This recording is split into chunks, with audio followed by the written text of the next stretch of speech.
अभी तक हम लोगों ने सेटलमेंट ज्योग्राफी में 2 थ्योरीज कंप्लीट कर रही है, that is rank size rule और जीके जिप्स, जिसको जिप्स लॉ भी बोलते हैं। दूसरे का नाम क्या है, primate city concept of mark Jefferson. ये जो दोनों थ्योरीज थी दीज आर इंपीरिकल थ्योरी। आज जो हमको सेटलमेंट ज्योग्राफी की थर्ड थ्योरी को पढ़ना है दैट इज मोस्ट इंपॉर्टेंट, उसका नाम है सेंट्रल प्लेस थ्योरी। किसने दी थी? It was given by Walter Christaller. कब दी थी? इन 1933। इंपीरिकल थ्योरीज वो होती है that are based on real life observation. वहां पर हमने देखा था कि प्राइमेट सिटी कॉन्सेप्ट हुआ या रैंक साइज रूल हुआ, उन्होंने यूएस या कुछ अलग अलग सेटलमेंट की स्टडी करी थी, उसके बाद एक कुछ कॉमन कंक्लूजन निकाल के दिया था। सो इंपीरिकल थ्योरी तो बेस्ड ऑन ऑब्जर्वेशन होती है, प्लस कुछ थ्योरीज होती है that are normative theory. Normative theory means that are based on assumptions. ये कुछ ना कुछ क्या करती है, अज्यूम करती है, उसके बाद एक कॉमन कंक्लूजन निकालने की कोशिश करती है। अजम्पशन एक आइडियलिस्टिक थ्योरीज होती है that do not exist in real life. अब आज जो हम थ्योरी पढ़ेंगे सेंट्रल प्लेस, वो इंपीरिकल थ्योरी तो है ही है। क्यों? Because it is based in observation in South Germany. South Germany का एक एरिया है बावेरिया, उन्होंने वहां की स्टडी करी और उसके बाद ये थ्योरी को दिया। लेकिन it is also based on the normative theory assumptions, कि वो कुछ अज्यूम भी करता है, तो उसको हम देखने की कोशिश करेंगे। अब जो सीपीटी है वो किसका एग्जाम्पल है? तो आप बोल सकते हो CPT is an example of locational theory. Locational theory क्यों? क्योंकि जो सेंट्रल प्लेस थ्योरी है वो हमको बताता है कि किसी भी सेटलमेंट को जहां पर बायर और सेलर्स होते हैं, जहां पर गुड्स एंड सर्विसेज का ट्रेड होता है, आप कैसे उसको लीस्ट कॉस्ट कंसिडरेशन के थ्रू एडजस्ट कर सकते हो। अब अगर कोई भी आपसे पूछता है कि लोकेशनल ट्रायड्स क्या होते हैं ह्यूमन ज्योग्राफी में, तो ये सारी थ्योरीज को भी अपन करेंगे, लेकिन थोड़ी देर बाद। तो देखना 3 थ्योरीज है जिनको बोला जाता है लोकेशनल ट्रायड्स। Triad means 3। पहले है वॉन थ्यूनेन की एग्रीकल्चरल लोकेशनल थ्योरी, दूसरी है वेबर का इंडस्ट्रियल मॉडल, और तीसरी है क्रिस्टेलर की सेंट्रल प्लेस थ्योरी। तो आज हम क्या कर रहे हैं, वेबर की क्रिस्टेलर की सेंट्रल प्लेस थ्योरी। सो ये जो 3 थ्योरी है, इन तीनों को मिला के क्या बोला जाता है, locational triads in human geography. अब जो सेंट्रल प्लेस थ्योरी है, यहां पर हम कुछ ना कुछ क्या करने वाले हैं, अज्यूम भी करने वाले। अब पहले देख लेते हैं कि जो लोकेशनल ट्रायड्स है या लोकेशनल थ्योरी है ये क्यों इतनी इंपॉर्टेंट है। बिकॉज ये किसका रिवॉल्यूशन लाना चाहती है, क्वांटिटेटिव रिवॉल्यूशन इन ज्योग्राफी। अभी तक 1933 तक या 1950s तक ज्योग्राफी को एज अ सब्जेक्ट माना जाता था, सोशल साइंस का सब्जेक्ट। लेकिन ये वाला जो क्वांटिटेटिव रिवॉल्यूशन का फेज है, जहां पर सेटलमेंट ज्योग्राफी, ह्यूमन ज्योग्राफी को पढ़ते हैं, तो ये लोग ज्योग्राफी को एक मॉडर्न साइंटिफिक सब्जेक्ट के जैसा डेवलप करना चाह रहे हैं, like physics, chemistry, biology and science. तो यहां पर क्या हो रहा है, क्वांटिटेटिव रिवॉल्यूशन करने की लोग कोशिश कर रहे हैं। अब जब भी ये लोग क्वांटिटेटिव रिवॉल्यूशन करेंगे तो इनको कुछ ना कुछ क्या करना पड़ेगा, अजम्पशंस करना पड़ेंगे, कुछ ना कुछ ब्रॉड जनरलाइजेशन करना पड़ेंगे, so that reality can be extracted. इसलिए यहां पर हम लोगों ने देखा कि जो वॉल्टर क्रिस्टेलर की थ्योरी है, सेंट्रल प्लेस थ्योरी, इंपीरिकल तो है क्योंकि साउथ जर्मनी में स्टडी करी गई, प्लस वो नॉर्मेटिव भी है क्योंकि वो कुछ ना कुछ अजम्पशंस लेगी। अब वो अजम्पशंस कहां लेगी? So it is part of locational triads. So von Thunen जो सबसे पहले एग्रीकल्चरल लोकेशनल थ्योरी देते हैं, इन्होंने कुछ अजम्पशंस लिए थे। वॉन थ्यूनेन कौन है मैं बता देता हूं। ये अपने एग्रीकल्चरल एस्टेट, अपनी एग्रीकल्चरल प्रॉपर्टी को मैनेज करना चाहते थे in least cost function. Least cost function क्या होता है, परफेक्ट कंपटीशन क्या होता है, वो अभी पता चल जाएगा। तो अब हम लोग देख लेते हैं कि इन्होंने अजम्पशंस वगैरह क्या किए थे। तो सबसे पहले मैंने बताया अजम्पशंस लिए किसने थे, assumptions were suggested by von Thunen. Assumptions real life condition में जरूरी नहीं है कि एग्जिस्ट करते हो, उससे मैचिंग कुछ ना कुछ कर सकता है, लेकिन अजम्पशंस हम लेते हैं क्यों, so that reality can be extracted. ध्यान रहेगा। अब ये जो अजम्पशंस थे वो बाद में सारी लोकेशनल थ्योरी ने यूज करे। तो अब अजम्पशंस थे क्या, ये वाले अजम्पशंस क्या वॉल्टर क्रिस्टेलर ने भी यूज करे? आंसर इज यस, क्योंकि जब सारी लोकेशनल थ्योरी ने यूज करें तो वॉल्टर क्रिस्टेलर इसको सेंट्रल प्लेस थ्योरी में भी यूज करेगा। तो सेंट्रल प्लेस थ्योरी को पढ़ने के पहले ये वॉन थ्यूनेन के अजम्पशंस देख लेते हैं जो किसने यूज करे, सेंट्रल प्लेस थ्योरी में यूज हुए हैं। तो सबसे पहले अजम्पशन लिया गया that the assumption of isotropic surface. अब ये आइसोट्रोपिक सरफेस क्या होता है? आइसोट्रोपिक सरफेस मतलब ये एक ऐसा लैंडमास होता है that is flat and featureless. Featureless मतलब हर जगह ये एक जैसा होता है, यहाँ पर कोई किसी भी एरिया का किसी भी एरिया के ऊपर एडवांटेज या डिसएडवांटेज नहीं होता। For example if I talk about this area, for example this is an Indore city. So अगर मैं इंदौर सिटी को बोल रहा हूं Indore is an isotropic surface, इसका मतलब है इंदौर का पूरा सरफेस एक जैसा होगा इन टर्म्स ऑफ टेरेन। वहां पर कोई उबड़ खाबड़ जगह नहीं होगी, कोई एरिया का किसी एरिया के ऊपर कोई एडवांटेज या डिसएडवांटेज नहीं होगा इन टर्म्स ऑफ एक्सेसिबिलिटी। और ऑल अदर फिजिकल एट्रीब्यूट्स, वहां पर क्लाइमेट भी एक जैसा होगा, सब चीजें कैसी होंगी, एकदम प्रॉपर होंगी। इवन जो इंदौर की पॉपुलेशन है वो भी कैसी होगी, इवनली डिस्ट्रीब्यूटेड होगी। ऐसा नहीं होगा कि राजवाड़ा वाला एरिया है तो ज्यादा एरिया है या ज्यादा डेंसिटी है, no, even population is also evenly distributed because the area is isotropic surface. So यहां पर मैं बोल सकता हूं no location has any extra advantage और डिसएडवांटेज ओवर अदर लोकेशन। दूसरा जो अजम्पशन है it is regarding the man who operates in the system, in the settlement. Settlement geography में हम पढ़ते क्यों है कि भाई कोई भी मार्केट है, कोई भी सिटी है, उसको बेस्ट वे में कैसे अरेंज किया जा सकता, so that neither buyer nor seller is at any disadvantageous position. ना बायर को नुकसान हो, ना सेलर को नुकसान हो, सभी लोग खुश रहे, प्रजा सुखी, राम राज्य जाए, इसलिए तो हम सेटलमेंट ज्योग्राफी को पढ़ते हैं। सो पहला अजम्पशन लिया, the assumption of isotropic surface, flat featureless surface in terms of terrain and all other physical attributes. दूसरा जो अजम्पशन हम लेते हैं, that is the man who operates and makes the decision in the economy. कोई भी जो man है जो सेटलमेंट में ऑपरेट करता है, डिसीजन लेता, तो बोले आदमी कैसा होना चाहिए। So man should be a rational man and man should be N economic man. अब ये रैशनल मैन क्या होता है? रैशनल मैन वो होता है who knows all the option and all the alternative possible. For example, अगर मैं कोई चीज के लिए डिसीजन ले रहा हूं, for example regarding this pen, whether I should buy this pen or not, so मुझे, अगर मैं रैशनल मैन हूं तो मेरे पास सारे ऑप्शन है कि अगर ये पेन मुझे सेलर ज्यादा में दे रहा है तो मैं इसको नहीं खरीदूंगा, प्लस इसके कोई अल्टरनेट क्या है, अदर ऑप्शंस क्या है for which I can go for. मेरे पास सारी जानकारी, I have all the information, और मुझे ये भी पता है कि सारी इंफॉर्मेशन को प्रोसेस कैसे करना है, एक्सट्रैक्ट कैसे करना है। So all the information, all the processes that I know, I have all the option and all the alternative. अगर मेरे पास ये सारी डिटेल्स है तो मैं अपने आप को क्या बोलूंगा, I am a rational man. हर आदमी रैशनल होता है क्या?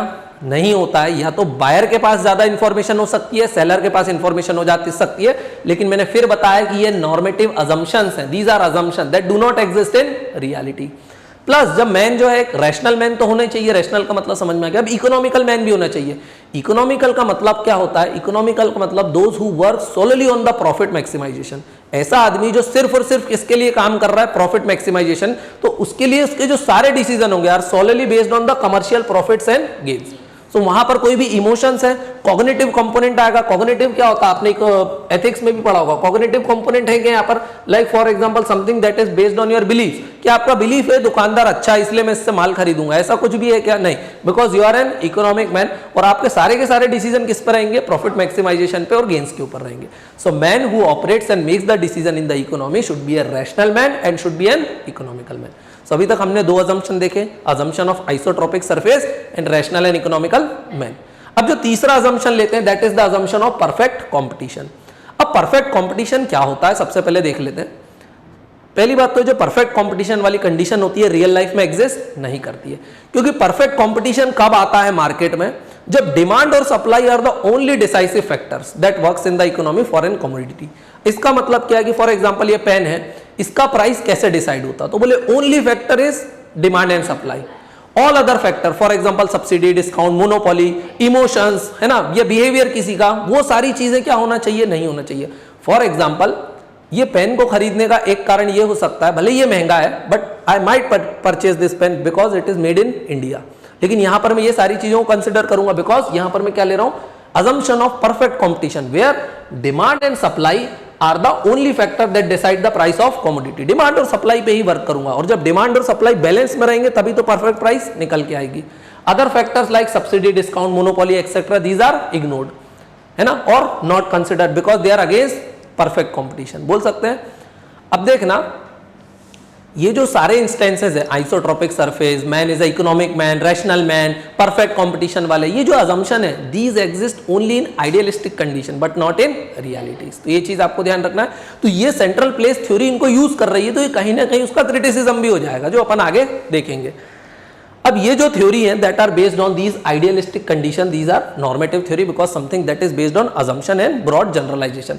ब्रॉड जनरलाइजेशन के थ्रू हम रियलिटी को एक्सट्रैक्ट करते हैं। फॉर एग्जांपल अगर मैं बोलता हूं क्रोज आर ब्लैक, कौवे कैसे हैं? काले हैं, this is my broad generalization. अगर मैं पूरी दुनिया के कौवों को जाके स्टडी करूं तो ये मेरा बहुत टाइम कंज्यूम कर लेंगे, लेकिन मैंने देखा, इंदौर का एक कौवा देखा, बोले कौवा काला है, और मैंने एक ब्रॉड जनरलाइजेशन के थ्रू बोल दिया क्रो इज ब्लैक, तो कौवे काले हैं, and this is true also. पूरी दुनिया के कौवे कैसे हैं? काले हैं। सो इसने मेरा क्या करा? टाइम एनर्जी को बचा लिया, मुझे सारे कौवों की स्टडी नहीं करना पड़ी। लेकिन ये हमेशा है क्या कि जरूरी है कि सही हो? फॉर एग्जाम्पल मैं बोल सकता हूँ मिट्ठू किस कलर के होते हैं? Parrots are green in colour, but parrots के तो और भी कलर होते हैं। तो यहां पर कई बार मेरा ब्रॉड जनरलाइजेशन क्या हो जाएगा? गलत भी हो सकता है। अब देखना, तीन तो अभी अपन ने अजम्पशन देख लिए। अब जो लोकेशनल थ्योरी है उसमें आगे भी देखते हैं। Locational theories are example of least cost theory. Least cost theory का मतलब पता है? बोलो। लीस्ट कॉस्ट थ्योरी का मतलब होता है where you can not manipulate the price. For example market में दो लोग होते हैं, बायर और सेलर। बायर प्राइस को मैनिपुलेट कर सकता है क्या रियल मार्केट में? Answer is yes. कैसे कर सकता है? फॉर एग्जांपल बायर को पता है कि सप्लाई बहुत ज्यादा है, तो अब बायर क्या करेगा? कम प्राइस ऑफर करेगा, है ना? हाँ, तो बायर अब कम प्राइस ऑफर करेगा। या सेलर भी प्राइस को मैनिपुलेट कर सकता है। सेलर को पता है कि भाई सप्लाई बहुत कम है, डिमांड बहुत ज्यादा है, तो सेलर हाई प्राइसेस मांग लेगा। सो लीस्ट कॉस्ट थ्योरी का मतलब होता है where prices can not be manipulated either by the buyer or by the seller. ना बायर प्राइस को मैनिपुलेट करेगा ना सेलर प्राइस को मैनिपुलेट करेगा। क्यों? क्योंकि हमने देखा economic man who is influenced by profit consideration alone. Economic man सिर्फ और सिर्फ किस पे वर्क करता है? प्रॉफिट पे, और उसका एक ही पर्पस होता है, दैट इज प्रॉफिट मैक्सिमाइजेशन। और प्रॉफिट मैक्सिमाइजेशन कैसे होता है? बाय कॉस्ट कटिंग या कॉस्ट कंट्रोल। इसलिए हम इन थ्योरीज को क्या बोलते हैं? Because of cost control, these are least cost theory because they are trying to cut the cost to the least extent possible. समझ में आ रहा है? बायर क्या चाहता है? कम से कम में मिले। सेलर क्या चाहता है? ज्यादा से ज्यादा में मिले। लेकिन यहां पर हमको ध्यान रखना है कि man is a rational man and economical man. Man कैसा है? रैशनल, उसके पास सारी जानकारी है। सो ना बायर सेलर को लूट सकता है ना सेलर बायर को लूट सकता है। So these are the theories which are example of least cost theory. और लीस्ट कॉस्ट क्यों बोला? क्योंकि यहां पर प्रॉफिट मैक्सिमाइजेशन है, कॉस्ट कंट्रोल है, इसलिए इनको लीस्ट कॉस्ट थ्योरी भी बोला जाता है। इजी है। अभी तक तो अपन ने एजम्पशंस देखा कि लोकेशनल ट्रायड्स क्या होता है, वॉन थ्यूनेन की एग्रीकल्चरल थ्योरी, वेबर का इंडस्ट्रियल मॉडल और वॉल्टर क्रिस्टेलर की सेंट्रल प्लेस थ्योरी। इन तीनों को हमने क्या बोला? दीज आर, बोलो, locational triads in human geography. फिर हमने कुछ एजम्पशन देखे, isotropic surface, man is a rational man, economical man. फिर तीसरा हम लोगों ने क्या देखा? लीस्ट कॉस्ट फंक्शन देखा हम लोगों ने, है ना? और डिमांड सप्लाई वाला फंक्शन भी देखा। अब शुरुआत करते हैं हम सेंट्रल प्लेस थ्योरी के साथ, पर पहले समझ लेते हैं कि that what is this central place. Central place होती क्या है? सो भाई सेंट्रल प्लेस अभी हम पढ़ काय में रहे हैं सेटलमेंट ज्योग्राफी में। सेटलमेट ज्योग्राफी में पर्पस होता है कि भाई सिटी को प्लान वगैरह कैसे किया जाए, कहाँ मार्केट बनाया जाए, कहाँ बायर सेलर को रखा जाए, ताकि सबसे best extent economies of scale को अचीव किया जा सके। That is the purpose of settlement geography. तो पहले अगर कोई भी क्वेश्चन पूछता that what is the central place, तो सेंट्रल प्लेस का मतलब होता है it's like a market which offers goods and services। वो क्या ऑफर करता है? goods and services to the population और people living around it। for example, ये क्या है? मैंने बोला for example this is Indore city. अब देखना, इंदौर सिटी में एक सेंट्रल प्लेस हो सकती है। फॉर एग्जाम्पल ये दिस इज भंवरकुआं, है ना? अब भंवरकुआं पे मैंने बोला क्या भंवरकुआं एक मार्केट है? तो मैंने बोला यस, तो Bhanwarkuan is a central place. लेकिन सेंट्रल प्लेस है, ये मार्केट है, तो किस चीज का मार्केट है? ये जिस चीज का मार्केट है तो उसको हम क्या बोलते हैं? It is the function of central place. So what is the function of central place? So आप बोलोगे कि भाई एक मार्केट में तो कई चीजों की दुकान हो सकती है, तो बोले हम उसको किस चीज का मार्केट बोले? So if I talk about Bhanwarkuan, so Bhanwarkuan is famous for the coaching institute. हाँ, सो एजुकेशन के लिए। सो अगर मैंने बोला कोचिंग इंस्टीट्यूट के लिए या यूपीएससी प्रिपरेशन के लिए, तो आप क्या बोल सकते हो कि भाई भंवरकुआं का जो सेंट्रल प्लेस फंक्शन है that is the UPSC coaching, बोल सकते हैं। इसका मतलब ये नहीं है कि भंवरकुआं में और कुछ नहीं चलता। यहाँ कोचिंग्स हैं, यहाँ हॉस्टल है, यहाँ किराना दुकान है, मेडिकल शॉप्स हैं, डॉक्टर है, हॉस्पिटल है, everything is there in the Bhanwarkuan. But what is the central place function? जो हायरार्की अगर मैं जमाऊं कि सबसे most important function of Bhanwarkuan is the education function. समझ में आ रहा है? So what is central place? Central place is a settlement which offer goods and services. वो एक जगह है जहां पर क्या मिलते हैं? Goods and services. फिर सेंट्रल प्लेस का फंक्शन क्या होता है? That is the most important function. तो most important function of Bhanwarkuan is education, है ना? तो यहां पर मैंने लिखा हुआ it is the highest category function, और highest category function of Bhanwarkuan is education, UPSC coaching classes, है ना? सेंट्रल प्लेस में कई फंक्शन हो सकते हैं, मैंने बताया, यहां पर लिखा भी हुआ अ central place can offer range of function but only the highest hierarchical function is the central place function. Bhanwarkuan बहुत सारे फंक्शन परफॉर्म करता है, गर्ल्स हॉस्टल है, बॉयज हॉस्टल है, गाड़ियां मिलती है, सब कुछ मिलता है यहाँ पर, मैस है, खाना, टिफिन, होटल, सारी चीजें। बट अगर मैं सेंट्रल प्लेस फंक्शन की बात करूं भंवरकुआं की, so that is the education only. क्यों? Because it is the highest hierarchical function. So this is the central place function of Bhanwarkuan. अगर विजयनगर चले जाता हूं तो विजयनगर का हो सकता है कि वहां पर क्या हो, बोले कमर्शियल सेंटर है, सो उसका सेंट्रल प्लेस फंक्शन कुछ और सा हो सकता है। राजवाड़ा चले जाऊं तो बोलूं भाई रिटेल फंक्शन, वहां पे शॉप्स वगैरह बहुत सारी हैं, वही राजवाड़ा में आप चले गए। सो क्या है, अलग अलग जगह का अलग अलग सेंट्रल प्लेस फंक्शन हो सकता है, क्योंकि एक ही शहर के अंदर बहुत सारी सेंट्रल प्लेसेस हो सकती है। समझ में आया? सो what is central place, what is central place function, easy है। फिर आगे चलते हैं। अच्छा, एक चीज ध्यान रखना, सेंट्रल प्लेस का मतलब ये नहीं होता कि इंदौर का सेंटर, नहीं। Centrality means what function it performs. अगर मैं बोलता हूं सेंट्रल प्लेस, तो देखो मैंने भंवरकुआं को कहां प्लॉट किया, ध्यान से देखोगे, मैंने उसको सेंटर पे प्लॉट नहीं किया। सेंट्रल प्लेस का मतलब ऐसा नहीं होता कि इंदौर का centre, it is not the geometric centre, it is what function it perform, what is the main function of Bhanwarkuan, that is central role of Bhanwarkuan. ये चीज समझने वाली बात है, समझ में आए? Centrality is not the geometrical centre of an area, here centrality means what function it performs. अब देखना, सेंट्रल प्लेस समझा, सेंट्रल प्लेस का फंक्शन समझा। अब what is this threshold population? For example यहां पर हम फिर से देखते हैं कि बोले भंवरकुआ क्या है, एक सेंट्रल प्लेस है ना, because it offers goods and services, वो गुड्स प्रोवाइड करती है, services it offers both goods as well as services, but उसका मेन फंक्शन क्या है? To provide services, specially educational services. अब for example this is Bhanwarkuan, ये पूरा का पूरा एरिया क्या है? भंवरकुआ। अब भंवरकुआ है, ये एक सेंट्रल प्लेस है, ये कुछ फंक्शन परफॉर्म कर रहा है, इसका सेंट्रल प्लेस फंक्शन एजुकेशन का है, तो इसको कुछ ना कुछ पॉपुलेशन की भी रिक्वायरमेंट होगी कि कम से कम इतने बच्चे होने ही चाहिए, कम से कम इतने लोग यहाँ पर रहने ही चाहिए, तभी भंवरकुआ क्या कर पाएगा? सस्टेन कर पाएगा, अदरवाइज भंवरकुआ विल कोलैप्स। अगर बच्चे ही नहीं रहेंगे तो क्या भंवरकुआ में कोचिंग इंडस्ट्री रहेगी? कोचिंग इंडस्ट्री नहीं बचेगी, बच्चे चले जाएंगे तो क्या हॉस्टल बचेंगे? हॉस्टल नहीं बचेंगे तो मेस बचेंगी, नहीं बचेंगी, और अगर हॉस्टल ही नहीं बचेंगे तो हॉस्टल में रहने वाले जो लोग बिजनेस कर रहे हैं वो बचेंगे, तो पूरा का पूरा मार्केट क्या हो जाएगा? कोलैप्स। सो थ्रेशोल्ड का मतलब क्या होता है? थ्रेशोल्ड पॉपुलेशन में minimum population required to support the central place, ध्यान रहेगा। So it is the minimum size of population that is required to sustain a central place function and make it economically viable and sustainable. समझ में आ रहा है? तीन चीजें समझी, central place function and threshold population. आगे समझते हैं रेंज। अभी तक सेंट्रल प्लेस थ्योरी में हम ये देख रहे हैं कि बायर है, सेलर है, उनका सेटलमेंट बनाना है। फॉर एग्जाम्पल बायर तो बहुत ज़्यादा होते हैं, बहुत ज़्यादा लोग रहने वाले, दुकानें कम होती हैं कंपैरिजन में। अब for example this is Indore again, and ये क्या है? एक सेंट्रल प्लेस है ना। अब सेंट्रल प्लेस कुछ भी चीज़ ऑफर कर सकती है आपको, है ना, हो सकता है जैसे Bhanwarkuan is an educational centre. अब यहाँ पर मैं बात कर रहा हूँ राजवाड़ा की। राजवाड़ा क्या ऑफर करता है आपको? Retail function. रिटेल बोले वहाँ पे कपड़े की, जूते की दुकानें। सो रेंज का मतलब होता है it is the maximum distance a person is willing to travel, कि क्या आप कपड़े लेने के लिए राजवाड़ा जाओगे, और अगर जाओगे तो कितनी दूरी से जाओगे। For example this is Indore and this is Khandwa, तो क्या खंडवा का आदमी कपड़े लेने के लिए राजवाड़ा जाएगा? Answer is no. क्यों? क्योंकि यहां पर जो फंक्शन राजवाड़ा प्रोवाइड कर रहा वही फंक्शन तो खंडवा में भी अवेलेबल है, तो इसके कारण खंडवा का आदमी खंडवा का आदमी क्या राजवाड़ा जाएगा? इंदौर के लिए नहीं जाएगा। लेकिन अगर मैं बात करूं the central place function of Bhanwarkuan, कि ये कौन सा एरिया है इस बार? भंवरकुआ। अब भंवरकुआ में क्या है? बोले आईएएस की कोचिंग क्लासेस है। सो क्या अब खंडवा का आदमी इंदौर जाएगा? हाँ, अब जाएगा। क्यों? क्योंकि उसको खंडवा में शायद ऐसी आईएएस की कोचिंग नहीं मिलेंगी, तो इसको हम क्या बोलते हैं? इसने जो डिस्टेंस ट्रेवल किया इसको हमने क्या बोला? रेंज। रेंज मतलब it is the maximum distance a person is willing to travel to avail some kind of services और function like goods and services from a central place. अब रेंज अलग अलग हो सकती है। फॉर एग्जांपल अगर आपको मैगी खरीदना है, ये कुछ भी किराने का सामान खरीदना, आप कितनी दूरी तक जाओगे? आप अपने मोहल्ले से ही ले लोगे। वाई? 10 रुपए का मैगी है, आप ऐसा तो है नहीं कि उसके लिए डीमार्ट जाओगे 20 किलोमीटर दूर, 25 किलोमीटर दूर, नहीं। लेकिन अगर आपको कार खरीदना है तो शायद हो सकता है कि आप एक छोटे से गांव से उठ के बड़े शहर की तरफ भी चले जाओ, उसमें आप हो सकता है 100, 200, 250 किलोमीटर का डिस्टेंस ट्रेवल कर लो। क्यों? क्योंकि कार जहां मिलती है वो एक अलग सेंट्रल प्लेस फंक्शन है, किराना जहां मिलता है that is a different central place function. So depend करता है कि उस जगह का सेंट्रल प्लेस फंक्शन क्या है, और उसी से क्या डिसाइड होती है?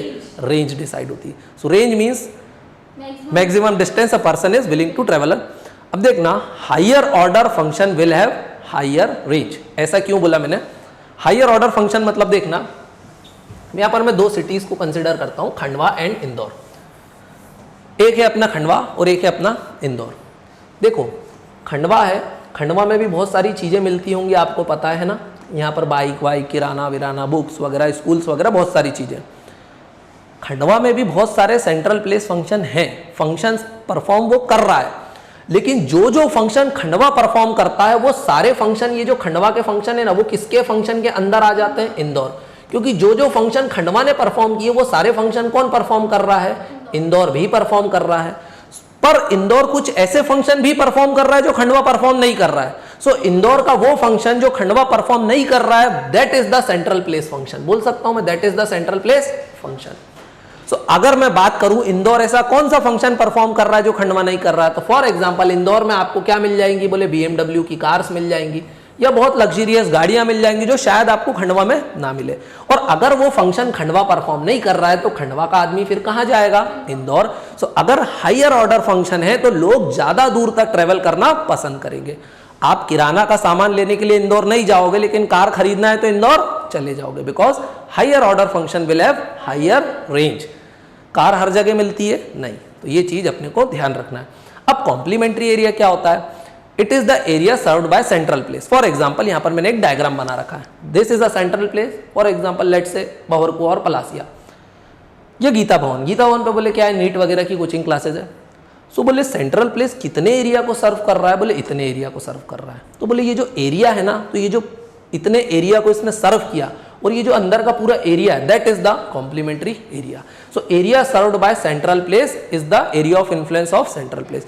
अगर मान लो कोई आदमी इस लाल गोले के बाहर सिचुएटेड है यहां, तो क्या वो अब इस सेंट्रल प्लेस पे जाएगा? नहीं, he may go somewhere else, he might go Vijaynagar, he might go Bhanwarkuan, लेकिन वो पलासिया वाले पे नहीं जाएगा। क्यों? क्योंकि वो बहुत ज्यादा दूर है, यहाँ पर रेंज बढ़ गई है, बोल सकते हैं। So complementary area is the area served by central place, it is the area of influence of central place. Area of influence मतलब कि कितनी दूरी तक सेंट्रल प्लेस का इन्फ्लुएंस है। अगर हायर ऑर्डर फंक्शन परफॉर्म कर रही है तो उसकी रेंज ज्यादा होगी और उसका कॉम्प्लीमेंट्री एरिया ज्यादा होगा, ये चीज हमको ध्यान रखना है। अब जो सेंट्रल प्लेस थ्योरी है उसका ऑब्जेक्टिव क्या है, तो वो मैंने ऑलरेडी बता दिया। ये क्या करना चाहता है, किसी भी सेटलमेंट को मोस्ट एफिशिएंटली क्या करना चाहता है, अरेंज करना चाहता है। पर वो चीज ध्यान रखना चाहता है कि ना तो सर्विस प्रोवाइडर बोला जाए तो सेलर, और ना ही service user that is buyer. इन दोनों में से कोई भी किसी ना किसी डिसएडवांटेजियस पोजीशन में ना जा पाए, ये चीज ध्यान रहेगा। Adhering to least cost function, least cost function मैंने क्यों बताया, क्योंकि ओनली कॉस्ट कंट्रोल यहां पर डिपेंड करता है, क्योंकि आपको क्या करना है, प्रॉफिट मैक्सिमाइजेशन। लेकिन बायर और seller both are rational man and economical man, आप प्राइस को मैनिपुलेट नहीं कर सकते हो। सो आपको अगर प्रॉफिट मैक्सिमाइज करना है तो only factor is cost control कर सकते हो, that's why the theory is least cost function theory. तो ये चीज ध्यान रखने का आपको। तो ऑब्जेक्टिव क्या है, attempts in resolution of a settlement place so that it is most efficiently used by both seller and buyer, service provider and service user. अब थ्योरी हमको कैसे बताती है, अब थ्योरी ये सारी चीजों को बताएगी भी, क्योंकि अभी तक ये जो बातें कर रही है अब ये इसको सेटलमेंट को जमा के भी बताएगी, डायग्राम्स वगैरह भी बनाएगी। तो हमको थ्योरी क्या क्या बताती है, तो सबसे पहले तो बताती कि best number of central places कितनी होना चाहिए। देखना, सेलर हमेशा चाहता है कि सेंट्रल प्लेसेस कितनी हो, कम से कम दुकानें मुझे खोलना पड़े, तो उसकी सबसे ज्यादा बचत होगी। कॉस्ट कंट्रोल तो तभी होगा, तभी तो लीस्ट कॉस्ट फंक्शन पे आएगा, तभी उसका प्रॉफिट मैक्सिमाइजेशन होगा। तो सेलर चाहता है कि कम से कम दुकानें खोलना पड़े, बायर चाहता है ज्यादा से ज्यादा दुकानें खोलना पड़े ताकि मुझे कम से कम डिस्टेंस या रेंज ट्रेवल करना पड़े। तो वो देखेंगे कि हम best number of central places कितनी होना चाहिए, कितनी कोचिंग होना चाहिए, कितने एरिया होना चाहिए भंवरकुआ जैसे। फिर उनके हायरार्किकल लेवल देखेंगे हम कि भंवरकुआ का सेंट्रल प्लेस फंक्शन एजुकेशन, उसके नीचे बोले एकोमोडेशन, उसके नीचे बोले फूड, होटल, है ना। ये सारी चीजें कैसी होनी चाहिए, और डिस्टेंस इन देयर लोकेशन, कि अगर मान लो 2 एजुकेशनल हब बनाना पड़ गए, क्यों, क्योंकि एक एजुकेशनल हब फुल हो गया है ना, अब बहुत ज्यादा महंगा पड़ रहा था, लोग उसको छोड़ के जाना पड़े, क्यों, क्योंकि बायर को डिसएडवांटेजियस पोजीशन में आ गया था। तो बायर शायद भंवरकुआ को छोड़ के कहां शिफ्ट हो जाएगा, गीता भवन। तो ऐसे कितने सेंटर बना दे, कितनी सेंट्रल प्लेसेस बना दे। अगर सेंट्रल प्लेस बढ़ेगी, एक सेंट्रल प्लेस ये हो गई, दूसरी सेंट्रल प्लेस ये हो गई। अगर सेंट्रल प्लेस बढ़ेगी तो सेलर डिसएडवांटेजियस पोजीशन में जाएगा, लेकिन नहीं बढ़ेगी तो बायर डिसएडवांटेजियस पोजीशन में जाएगा, क्योंकि ये वाली में तो क्या है, उसको किराया भाड़ा ज्यादा देना पड़ेगा। सो बायर डिसएडवांटेजियस पोजीशन में।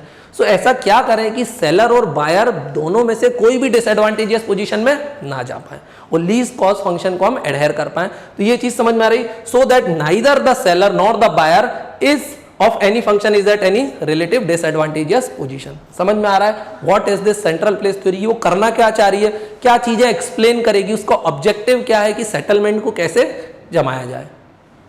अब थ्योरी ये सारी चीजों को एक्सप्लेन करेगी, तो थ्योरी करेगी कैसे, तो थ्योरी बोलती है कि ये सारी चीजें करना पॉसिबल है, और वो भी कैसे पॉसिबल है, लीस्ट कॉस्ट कंसिडरेशन को फॉलो करते हुए करना पॉसिबल है in situation of perfect competition. Perfect competition हम लोगों ने ऑलरेडी देखा था, where demand and supply are the only factor that decide the price of a commodity. बोल सकते हैं prices can not be manipulated. क्यों, प्राइसेस को मैनिपुलेट क्यों नहीं कर सकते, because man is a rational man, economical man, है ना। It is possible. अब देखना, ऐसा किया जा सकता है क्या कि ना बायर को डिसएडवांटेजियस पोजीशन में रखे ना सेलर को। So answer is yes, according to central place theory of Walter Christaller. It is possible when the objective of seller to minimise the number of central places. Seller क्या चाहता है, central places कम से कम हो, कम से कम दुकानें खोलना पड़े ताकि उसको कम से कम किराया, कम से कम लोगों को रखना पड़े और प्रॉफिट मैक्सिमाइजेशन हो सके। तो देखो इट इज पॉसिबल कि सेलर चाहता है कम से कम सेंट्रल प्लेसेस हो और बायर चाहता है ज्यादा से ज्यादा सेंट्रल प्लेसेस हो। तो ये किया जा सकता है, हाँ इनके बीच बैलेंस बना के ऐसा किया जा सकता है और यही चीज को सेंट्रल प्लेस थ्योरी बताने की कोशिश करेगी। So it is possible when the objective of seller to minimise the number of central place is in balance with the expectation of buyer to have maximum number of central place for minimising travel cost. Buyer देखता है travel cost और seller देखता है अपने other खर्चे। समझ में आ गया? अब बोले कैसे ये सब किया जा सकता है, तो अगेन इसके लिए वॉल्टर क्रिस्टेलर बोलता है कि इन तरीकों को अगर आप फॉलो करोगे तो ऐसा करना पॉसिबल है। कैसा? कि बायर की भी हो जाए और सेलर के भी मन की हो जाए। अब बोले कैसे, तो सबसे पहले बोलता है कि जो थ्रेशोल्ड पॉपुलेशन है ना उसको पूरा का पूरा किसके अंदर होना चाहिए, complementary area. Threshold population means the minimum population required to sustain a central place and make it economically viable. और कॉम्प्लीमेंट्री एरिया हमने देख लिया था, area served by a central place. So ये जो अंदर का area that is complementary area. इसके अंदर कुछ ना कुछ ये डॉट्स जो मैं बना रहा हूं पॉपुलेशन भी रह रही होगी। सो जो पूरी की पूरी पॉपुलेशन है वो कॉम्प्लीमेंट्री एरिया के अंदर रहेगी तो ऐसा काम हो सकता है। अगर कोई आदमी बाहर है तो फिर वो इस सेंट्रल प्लेस में नहीं आएगा, वो कहीं और चला जाएगा। तो पहला तरीका क्या है कि जो थ्रेशोल्ड पॉपुलेशन है उसको पूरा का पूरा किसके अंदर होना चाहिए, बोलो कॉम्प्लीमेंट्री एरिया के अंदर। दूसरा बोले कॉम्प्लीमेंट्री एरिया जो मैं बार बार गोला बना रहा हूं ये गोला कितना बड़ा होना चाहिए, so it should be equal to the range. ये किसके बराबर होना चाहिए, range. So the range of central place function offered at the central plate should be exactly equal to the radius of complementary area. तो बोले range बोले आदमी कितनी दूरी तक ट्रेवल करेगा, तो कॉम्प्लीमेंट्री एरिया के रेडियस जितना ट्रेवल करेगा। अब ये कुछ चीजें नहीं भी समझ में आएंगी बट डोंट वरी, अभी समझते चलो आगे आ जाएंगे। अब जो कॉम्प्लीमेंट्री एरिया है बोले उसका शेप कैसा होना चाहिए, तो देखना कॉम्प्लीमेंट्री एरिया है क्या, मुझे एक मार्केट बनाना है और उसमें ज्यादा से ज्यादा लोगों को फिट करना है और कोशिश करना है कि वो कम से कम डिस्टेंस ट्रेवल करे। तो उसका सबसे बेस्ट तरीका है सर्कुलर फॉर्म। बोले सर्कल में क्या होता है, आप ज्यादा से ज्यादा लोगों को फिट कर सकते हो, कम से कम डिस्टेंस ट्रेवल करेंगे। सो बोले इसका शेप कैसा होना चाहिए, हमेशा कॉम्प्लीमेंट्री एरिया का सर्कल।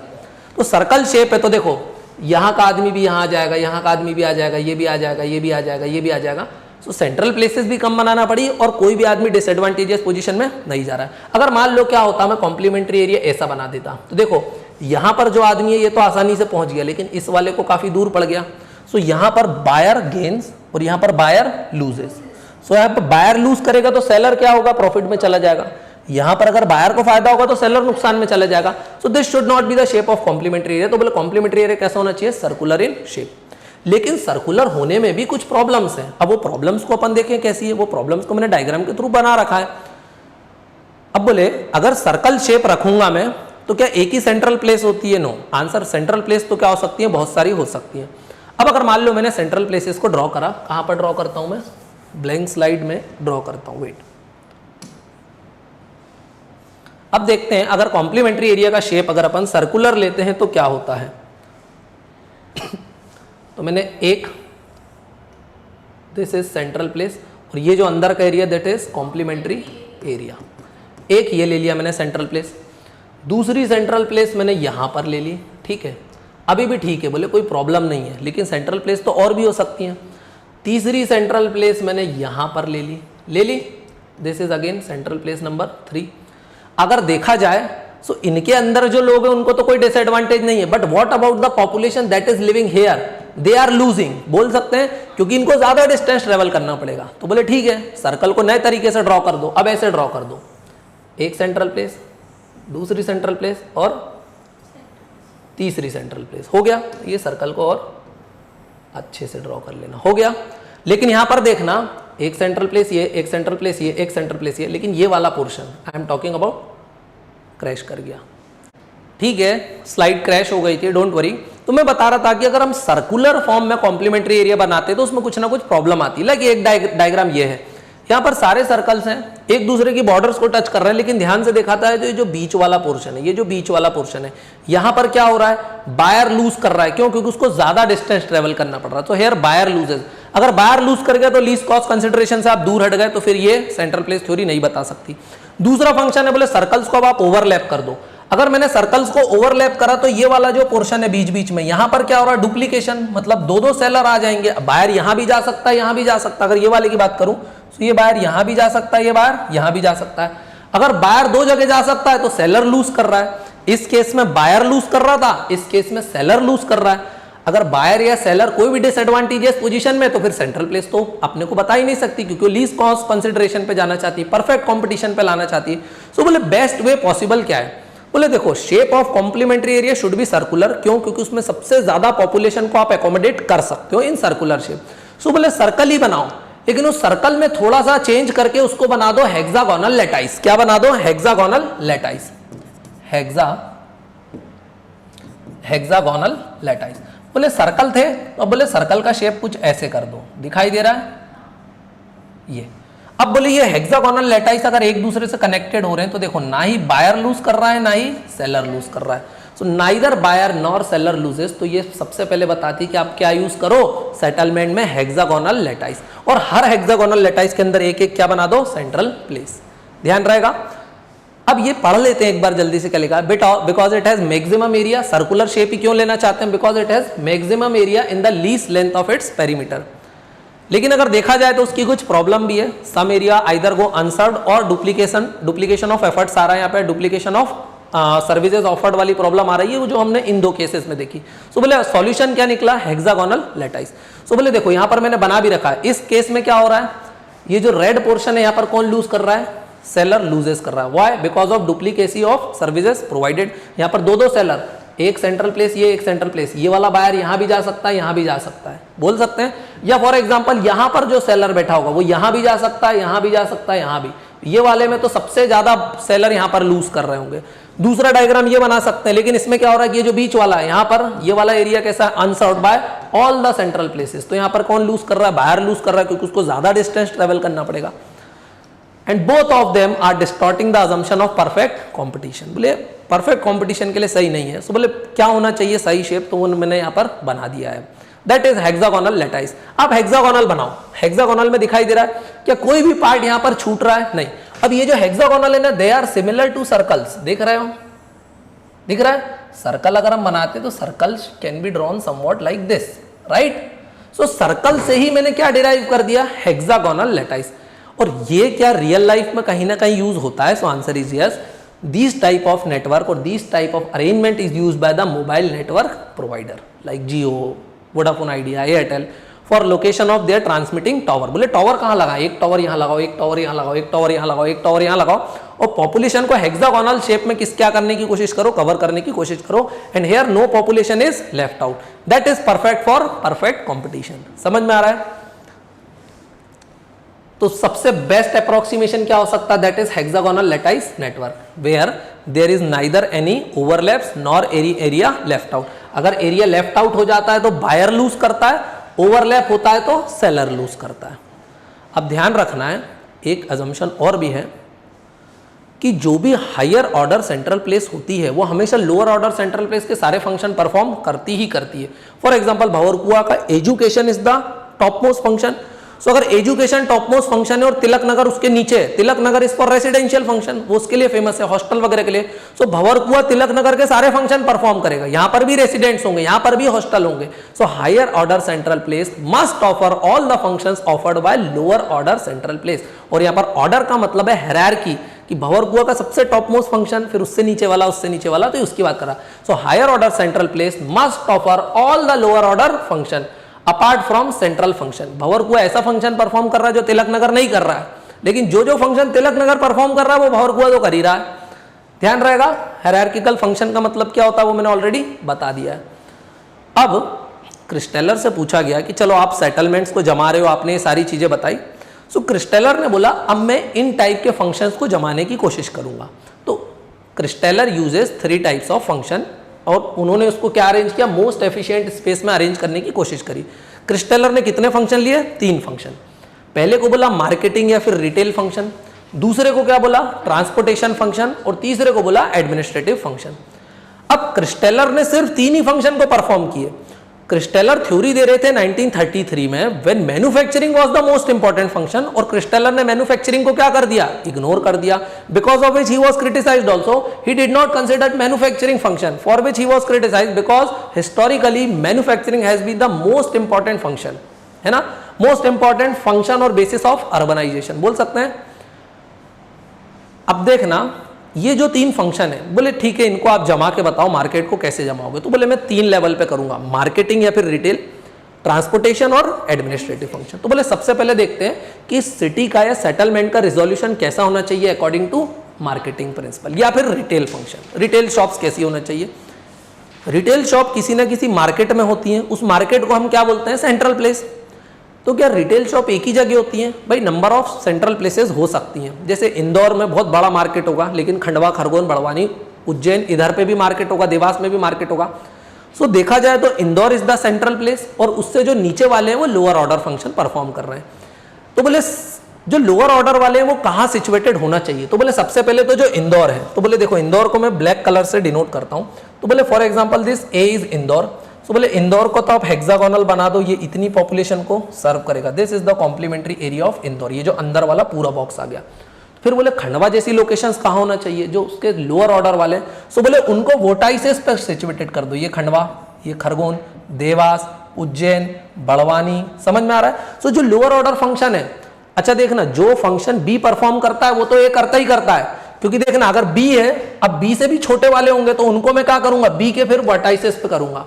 सो बोले ए है हाईएस्ट ऑर्डर फंक्शन, जो उससे नीचे वाला है उसको वोटाइसेस पे डालो, जो उससे नीचे वाला है तो उसको बी के वोटाइसेस पे डालो, उसको यहां डालो, जैसे उसको मैं नंबर दे देता हूं 1 1 1 1 1 1, दिखाई दे रहा, फिर इसके और वर्टाइसेस पे डालो। सो दिस इज द मार्केटिंग या फिर रिटेल फंक्शन। लेकिन ध्यान देने वाली बात यह है कि ए का ये एरिया पूरा बड़ा एरिया है ना, बी का ये छोटा सा area, this is the area of B, ये इतना सा एरिया है। तो जो काम बी कर रहा है, तो ये जो बी वाला ये पोर्शन है, देखो तो ध्यान से, वो ए में भी ओवरलैप कर रहा है, यहां पर भी बी का ये वाला पोर्शन ए में भी ओवरलैप कर रहा है। सो ए में बी के टोटल फंक्शन आ रहे हैं, because A is higher order function, और हम लोगों ने ऑलरेडी देखा था कि higher order function must perform lower order function also. तो ये चीज ध्यान रहेगी, the principle is maximum coverage with least number of marketing और retail unit without putting a buyer at any disadvantageous position.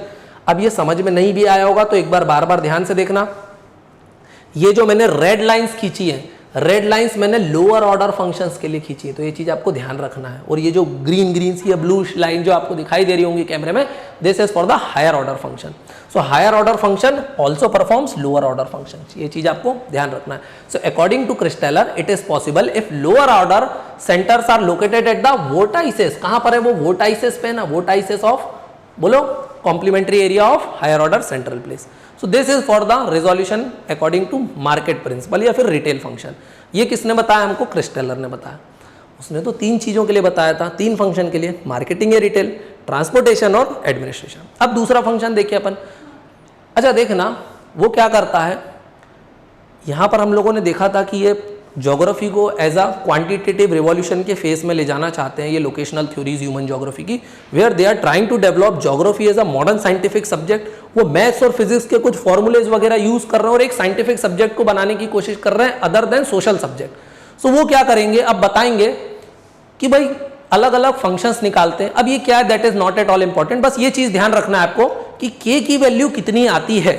सो अगर कोई भी आपसे पूछे कि मार्केटिंग या रिटेल फंक्शन के लिए के की वैल्यू कितनी आती, तो आप क्या आंसर करोगे, 3। मतलब एक ए 3 बी के बराबर के फंक्शन परफॉर्म कर रहा है ऑलरेडी, ये चीज आपको ध्यान रखना है। तो मैंने बताया अगर मार्केटिंग फंक्शन है तो के की वैल्यू कितनी आएगी, 3। और ज्यादा पढ़ना है तो यहाँ पर डिटेल्स दिए हुए हैं। दूसरा है resolution according to transportation function. बोले ट्रांसपोर्टेशन भी इंपॉर्टेंट हुआ करता था, तो बोले इसमें लोअर ऑर्डर्स को कैसे जमाएं। कुछ transportation, for example air transportation is offered only by Indore, उसके नीचे वाले जो शहर है अगेन खंडवा, उज्जैन, खरगोन, बड़वानी, देवास, है ना, बुरहानपुर, ये सब क्या है, बोले लोअर ऑर्डर। यहां पर भी ट्रांसपोर्टेशन है लेकिन यहाँ पर एयर ट्रांसपोर्टेशन नहीं है।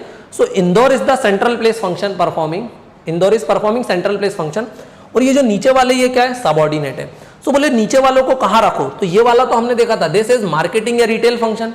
पर बोले अब ये किसकी बात कर रहा है, ट्रांसपोर्टेशन की। तो बोले जो हेक्सागोनल है ना, तो ये जो हेक्सागोनल बनाते हो, अब इसके वोटाइसेस पे नहीं, अब इसके जो ये जो है लाइंस, इनके मिड पॉइंट्स पे रखना बाप, इनके मिड पॉइंट्स पे रखना।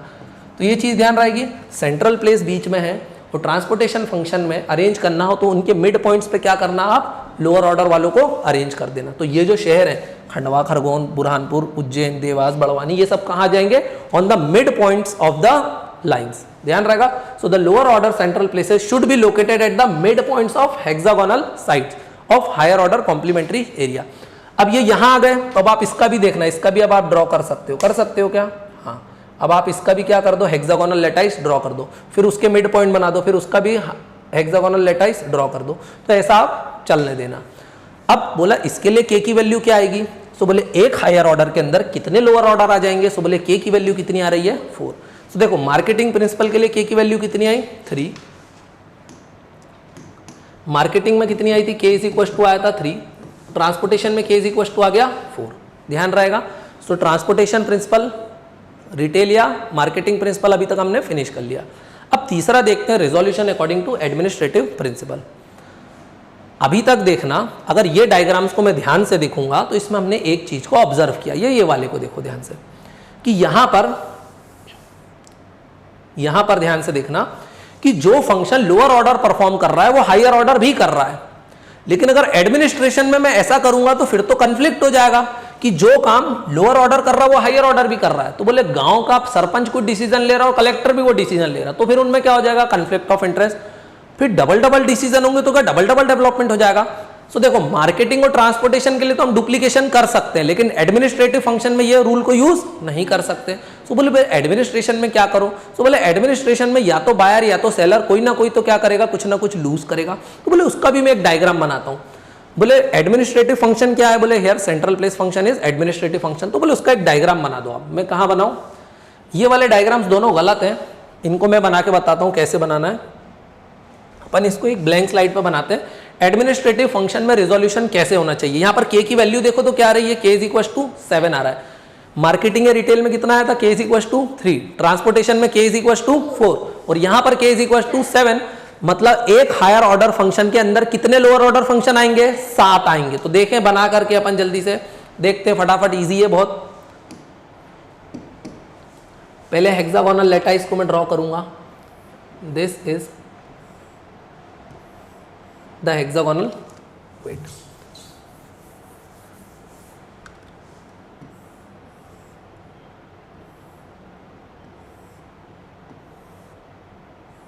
ये बना दिया मैंने हेक्सागोनल लेटाइस। बीच में तो बोले सेंट्रल प्लेस फंक्शन है, दैट इज एडमिनिस्ट्रेशन। अब बोले इसमें मुझे कितना के की वैल्यू कितनी लाना है, से 7। मतलब ये जो हायर ऑर्डर फंक्शन है इसमें छोटे छोटे कितने लोअर ऑर्डर फंक्शन आना चाहिए, 7। पर बोले डुप्लीकेशन होना चाहिए क्या, नहीं, 7 को अलग अलग रखना। तो उसमें अब मुझे सर्कल सी बनाना पड़ेंगे। 1 दिखाई दे रहा है, 2 3 4 बोलो 5 6 और ये बीच में 7। अभी डायग्राम बराबर नहीं है, सर्कल असल में चिपक जाएंगे।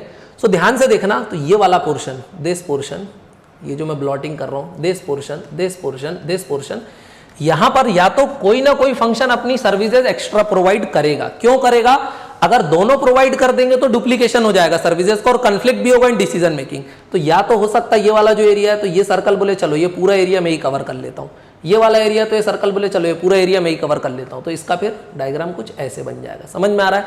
सो ये क्या है, K is equal to 7 for administrative function. Easy था। एडमिनिस्ट्रेशन को कैसे जमाना तो सर्कल के फॉर्म में ही है। कॉम्प्लीमेंट्री एरिया को हेक्सागोनल लेटाइस के अंदर 7 छोटे छोटे सर्कल बनाना है। आप नेट पे देखना, आपको डायग्राम देखने के लिए मिल जाएगा। सो यहां पर मैंने लिखा हुआ है in marketing and transportation principle, क्या लिखा हुआ है देखो, in marketing and transportation principle higher order centres are shared by, sorry lower order centres are shared by higher order also. बोले वहां पर तो डुप्लीकेशन हो जा रहा था, but in administration we can not have such sharing of complementary area because it will lead to duplication and conflict in decision making. ध्यान रहेगा, अगर 2 सर्कल को मैच करा देंगे तो खंडवा खरगोन के विधायक लड़ जाएंगे, खंडवा खरगोन के क्या कलेक्टर लड़ने लगेंगे कि ये काम हम करेगी तुम करो, और हो सकता दोनों बोले काम हमारा है ही नहीं, तो वो एरिया ही क्या हो जाए, अनसर्व्ड हो जाए। इसलिए वो प्रॉब्लम से बचने के लिए या तो किसी को ज्यादा एरिया दिया या तो किसी को कम एरिया दिया। So according to Christaller the maximum number of equal regular complementary area that higher order central complementary area can be divided is 7, तो वहां पर के की वैल्यू कितनी आई 7, और वो मैंने जमा के बता दिया फॉर एडमिनिस्ट्रेटिव प्रिंसिपल। के की वैल्यू समझ में आई। काउंट कैसे करते हैं that is not at all important. यहाँ पर इन लोगों ने गलत डायग्राम है, ये तो प्रोटॉन इलेक्ट्रॉन पता नहीं काय का डायग्राम है। यहाँ पर इन्होंने 7 अरेंज करे, लेकिन वो अरेंजमेंट कुछ ऐसा होना था, ये एक सर्कल, दूसरा सर्कल, तीसरा सर्कल, चौथा सर्कल, पांचवा सर्कल, छठवां सर्कल और ये सातवां सर्कल, ऐसा डायग्राम बनना था। समझ गए। So K is equal to 7 for administrative principle. Easy था। अगर हम इवैल्यूएशन करें central place theory of Walter Christaller का, तो सबसे पहले उसके कुछ क्रिटिसिज्म और उसके प्रोज एंड कॉन्स दोनों ही देखेंगे। इवैल्यूएशन में ऐसा नहीं कि उसको नेगेटिव ठहराना है बिल्कुल भी। ठीक है। सबसे पहले देखेंगे it is normative theory. Normative theory means something that is based on assumptions. अब देखना, इसका एक क्रिटिसिज्म है नॉर्मेटिव थ्योरी। शुरू में मैंने लिखा था empirical theory, because it is also based on study in South Germany Bavaria. बोले बेवेरिया में स्टडी भी करी थी, मगर इसने वॉन थ्यूनेन की एग्रीकल्चरल थ्योरी के बहुत सारे assumptions भी लिए थे, इसलिए we call it normative theory. ये पहला ऐसा थ्योरी थी जिसने क्या किया, first mathematical model that become the basis for many other locational model later. इसने पहली बार मैथमेटिकल कॉन्सेप्ट्स को यूज करा था, k = 3, k = 4, k = 7, और बाद में इसी टाइप के कॉन्सेप्ट्स को बाद की भी ह्यूमन ज्योग्राफी में लोकेशनल थ्योरीज वाले यूज करते रहे। अब बहुत सारे कॉन्सेप्ट है क्रिस्टेलर के जो बाद में क्वांटिटेटिव रिवॉल्यूशन फेज में और यूज करे गए। Quantitative revolution phase means where we are trying to develop geography into modern scientific subject by using mathematical and physical laws. Model has been used in some instances. अब बोले कहीं ये use भी हुआ है कि नॉर्मेटिव अजम्पशन ही है, बोले हाँ यूज हुआ है कई जगह, ऐसा मैच खाता हुआ दिखता है। For example fence of England area है, स्कॉटलैंड, पोल्डर्स ऑफ नीदरलैंड, बोले यहाँ पर कहीं ना कहीं ऐसा समझ में आता है कि central place theory of Walter Christaller सही साबित होती है। समझ में आया। अब देखना, ये जो मॉडल था ये कब आया था, it came before behavioural model. अब ये बिहेवियरल मॉडल क्या है, यहां पर इन्होंने कुछ अजम्पशन लिए थे, isotropic surface, man is a rational and economical man, है ना। अब ये जो man is a rational and economical man है, क्या सच में ये सही बात है? क्या आदमी अपने सारे decision because of rationality and because of economic concepts पे लेता है क्या? नहीं, sometimes emotions are more important, sometimes cognitive component something that is based on belief और फेथ। कॉग्निटिव वाले तो बोले हमको घर चाहिए, मगर घर कैसा होना चाहिए, वेस्ट फेसिंग होना चाहिए। Why? Because it is our believe that west facing houses are good for our luck. तो ये क्या है, कॉग्निटिव कंपोनेंट है, जिसके कारण वेस्ट फेसिंग मकान का भारत में कीमतें ज्यादा होती हैं। तो यहां पर ये सारी चीजों को कंसिडर किया है क्या? नहीं किया है। क्यों? क्योंकि ये जब थ्योरी आई थी तब क्या चल रहा था, प्री बिहेवियरल मॉडल था। बोले उस समय लोगों के बिहेवियर को कंसिडर किया जाता था क्या? नहीं। So therefore it cannot accommodate the concept of perception and cognition. Cognition means something that is believed on based on knowledge or beliefs. beliefs वगैरह को consider कर रही है थ्योरी? नहीं। that are equally important and more decisive of choices and responses that man makes. बोले आदमी की choices किस पे डिपेंड करती हैं? परसेप्शन पे भी करती है, कॉग्निशन पे भी। कई बार ये हो सकता है, आप बोले यहाँ घर क्यों ले रहे हो, बोले क्योंकि मेरे पापा का घर यहाँ है, बोले वहां इससे अच्छा घर सस्ते में मिल रहा है, नहीं बट बोले मैं यही लूंगा because it is my perception, personal perception की मुझे यही घर लेना है, राइट। सो यहां पर कई बार परसेप्शन और कॉग्निशन ज्यादा इंपॉर्टेंट हो जाते हैं देन रैशनैलिटी एंड इकोनॉमिकलिटी। समझ में आ रहा है। अब देखना, क्रिस्टेलर की जो थ्योरी थी वो तो एक नॉर्मेटिव थ्योरी थी that is based on assumption, वो रियलिटी में ज्यादा एप्लीकेबल नहीं है, specially in case of India. उसने 3 फंक्शन बताए थे, रिटेल या फिर मार्केटिंग फंक्शन, ट्रांसपोर्टेशन फंक्शन और एडमिनिस्ट्रेटिव फंक्शन। सो इंडिया के केस में सिर्फ और सिर्फ इसकी थ्योरी एडमिनिस्ट्रेटिव फंक्शन में कहीं ना कहीं मैच होती दिखाई देती है। पर उसने एडमिनिस्ट्रेशन में के की वैल्यू कितनी दी थी? 7, लेकिन इंडिया के केस में के की वैल्यू क्या आती है? 6। फॉर एग्जाम्पल पूरा इंडिया है, सो अगर मैं इंडिया को बनाने की कोशिश करूं, so this is whole India. अब बोले इंडिया के अंदर क्या क्या है, तो पूरा India that is the main central function. तो बोले उसके अंदर क्या है, तो बोले एक नेशनल कैपिटल है, फिर बोलो स्टेट कैपिटल है, बोल सकते हैं, फिर डिस्ट्रिक्ट्स है। तो देखो कैसे अरेंज करूंगा मैं, ये इंडिया, इसके अंदर बहुत सारे स्टेट्स के अंदर डिस्ट्रिक्ट्स, बोलो डिस्ट्रिक्ट्स के अंदर तहसील, तहसील के अंदर ब्लॉक्स, पंचायत। तो अगर मैं ऐसे अरेंजमेंट करूंगा तो के की वैल्यू की तब भी कितनी निकल के आती? 6, which is close to 7 but not 7। So India के केस में सेंट्रल प्लेस थ्योरी एप्लीकेबल होती नहीं दिखाई दे रही है, लेकिन हमने देखा कई केसेस में हो भी रही थी। लाइक हमने यहां पर देखा था fens of England, and Scotland, polders of Netherland. यहाँ पर ये थ्योरी एप्लीकेबल हो भी रही है, लेकिन इंडिया के केस में कहीं ना कहीं ये थ्योरी एप्लीकेबल होती नहीं दिखाई दे रही है। अब ये बिहेवियरल ज्योग्राफी क्या थी 1950s की 60s की, मैंने बताया sometime your decision is based on your behaviour, your cognitive component. Cognitive mean something you have knowledge और बिलीव्स। बिल्ली रास्ता काट गई, ये क्या है? This is my cognition. Snakes are dangerous, what is this? This is my cognitive component. ये मेरा बिलीफ है कि स्नेक्स डेंजरस होते हैं। हो सकता है पानी वाला सांप डेंजरस ना हो, बट ये मेरा तो क्या बिलीफ है, स्नेक्स आर डेंजरस, है ना।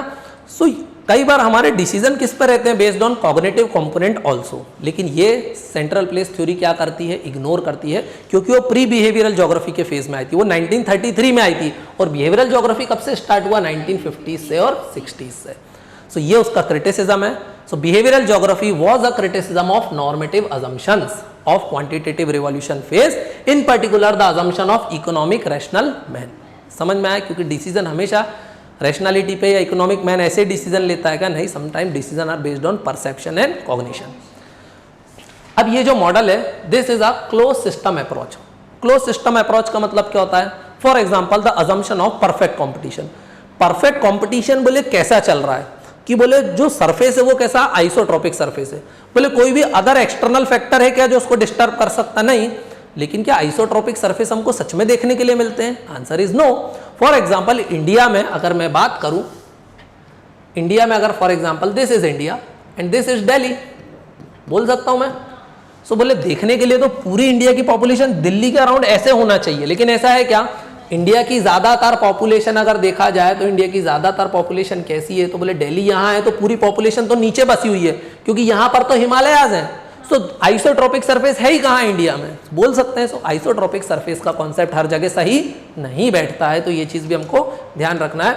The model is an example of close system approach. For example the assumption of perfect competition is based on disregarding any external factor that can distort the concept of perfect competition and ideal supply demand balance. ध्यान रहेगा।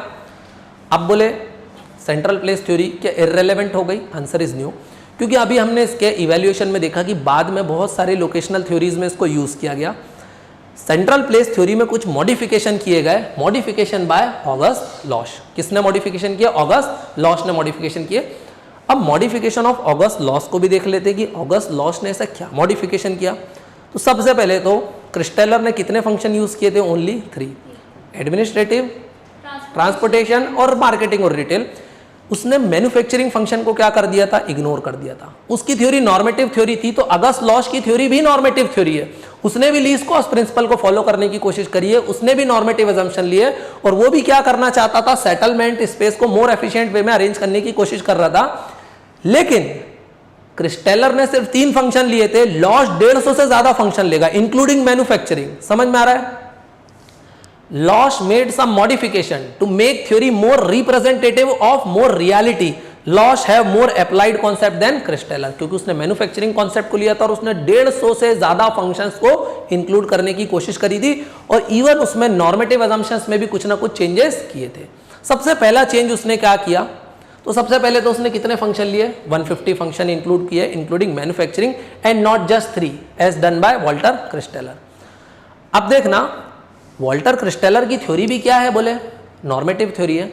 इसने भी isotropic surface को ही consider किया है, लेकिन इसने बोला आइसोट्रोपिक सरफेस तो है इन terms of terrain, in terms of climate, but not in terms of population. बोले पॉपुलेशन जरूरी नहीं है कि कॉम्प्लीमेंट्री एरिया में एकदम इवनली डिस्ट्रीब्यूटेड हो सकता है ज्यादातर पॉपुलेशन इसके नीचे यहां पर रह रही हो। समझ में आ रहा है? So not in terms of population. So बोले isotropic surface is there but not in terms of distribution of population, but in terms of terrain and climate only. ध्यान रहेगा। अब देखना, उसने बोला 150 फंक्शन, तो क्या वो 150 डायग्राम बना के दिखाएगा अलग अलग? नहीं। उसने बोला, लॉश ने बोला कि जो फंक्शंस रहते हैं कई बार वो एक दूसरे के रिसोर्सेज को यूज करते हैं और एक दूसरे को रिसोर्सेज को बेस्ट एफिशिएंट वे में यूज करते हैं और इकोनॉमीज ऑफ स्केल लाने की कोशिश करते हैं, और तभी सेटलमेंट मोस्ट एफिशिएंट वे में अरेंज हो जाता है। सो क्या बताया? Losch acknowledge that the fact that certain type of economic function tend to agglomerate, वो एक दूसरे के साथ मिलजुल के काम करते हैं, एंड यूज द, बोलो, and use the shared resources for better economies of scale. तो कई बार अलग अलग फंक्शन एक दूसरे के रिसोर्सेज को, शेयर्ड रिसोर्सेज को यूज करते हैं और बेटर इकोनॉमीज ऑफ स्केल लाने की कोशिश करते हैं। अब बोले 150 फंक्शन को अरेंज कैसे करोगे, तो बोले मैं 150 फंक्शन को अरेंज नहीं करूंगा, बोले मैं कोई भी सेटलमेंट है उसको कितने सेक्टर में डिवाइड करूंगा, केवल 12 सेक्टर में। So Losch try to divide a settlement complex into 12 sectors. अब बोले 12 सेक्टर कैसे, तो ये देख रहा होगा आपको ग्रीन है, ये ब्लू कलर है, okay, so this is blue, this is green, कैमरे में शायद ना दिखे, सो ध्यान से देखना, ब्लू ग्रीन। तो बोले जो भी सिटी है ना, for example this is Indore city है ना, अब इंदौर सिटी में तो बहुत सारे सेंट्रल प्लेस फंक्शन है, कहीं एजुकेशन के लिए इंपॉर्टेंट है, कोई रिटेल के लिए, कोई ट्रांसपोर्टेशन के लिए, अपने ट्रांसपोर्ट नगर भी है बावरकुआ के पीछे। सो बोले अलग अलग सेंट्रल प्लेस के फंक्शन इंदौर परफॉर्म करता, कहीं बोले लग्जरी कार मिलती है, कहीं एयरपोर्ट है ना, so this is they all are central place function of Indore. So बोले क्या है, बोले बहुत सारे फंक्शन है ना, तो बोले उनमें अल्टरनेट चलेगा। फॉर एग्जाम्पल ये जो ग्रीन है, बोले ये कैसा है, सिटी पुअर रीजन, बोले यहाँ पर less number of central place function है। Blue is city rich region where we have more number of central place function. So city rich और सिटी पुअर का मतलब ये नहीं है कि गरीब शहर है, नहीं, सिटी पुअर मतलब यहाँ पर less number of central place function है, सिटी रिच मीन्स यहाँ पर मोर number of central place function है। सो ये एरिया और अल्टरनेट जमते हैं, बोले कैसे जमते हैं, ऑटोमेटिक टाइम के साथ जम जाते हैं। सो बोले ये वाला portion this is city rich, this is city poor, this is city rich, city poor, city rich, city poor, city rich. So in terms of number of central places, so city rich means, city rich region means where we have more number of central place, city poor region means where we have less number of central place. So alternate sector that have agglomeration of function called as city rich reason. City rich reason में बहुत सारे function एक दूसरे के साथ क्या करते हैं, एग्लोमेरेट, मिलजुल के काम करते हैं, रिसोर्सेज को शेयर्ड तरीके से यूज करते हैं और बेटर इकोनॉमीज ऑफ स्केल लाने की कोशिश करते हैं। तो जो एरिया वो फंक्शन परफॉर्म करते हैं where we have more number of central places, they are known as city rich region. And there are city poor region that have lesser concentration of that type of function, means lesser number of central places, and we call them city poor region। ध्यान रहेगा, here rich means having more central places and are concentrated, more concentrated, ये चीज आपको ध्यान रखना है। समझ में आ गया सबको? so यहाँ पर हम सेंट्रल प्लेस थ्योरी को क्या करते हैं, कंप्लीटली फिनिश करते हैं। बार बार एक दो बार रिवाइज करना है, ज़्यादा मैथमेटिकल मॉडल्स में नहीं जाना है, काफ़ी आसान है ना। सेंट्रल प्लेस थ्योरी पहले किसने दी, वॉल्टर क्रिस्टेलर ने, बाद में लॉश ने उसमें कुछ इंप्रूवमेंट किए। ये डायग्राम जैसे मैंने हैंड रिटन बनाया एज इट इज़ बनाने की कोशिश करना है to use best economies of scale in your efforts. Thank you.